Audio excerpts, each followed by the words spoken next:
Je suis certain que ce mot, vous le prononcez mal. On va pas dire watched.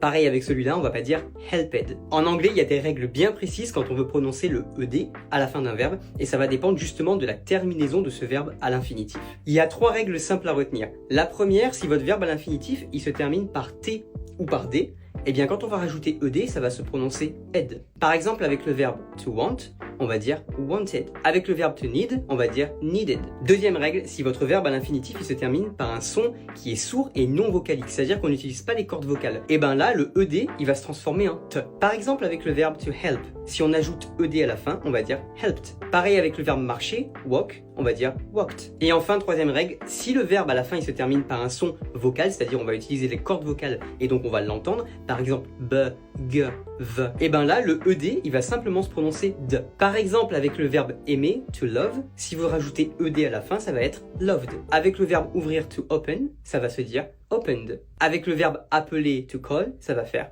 called, etc., etc.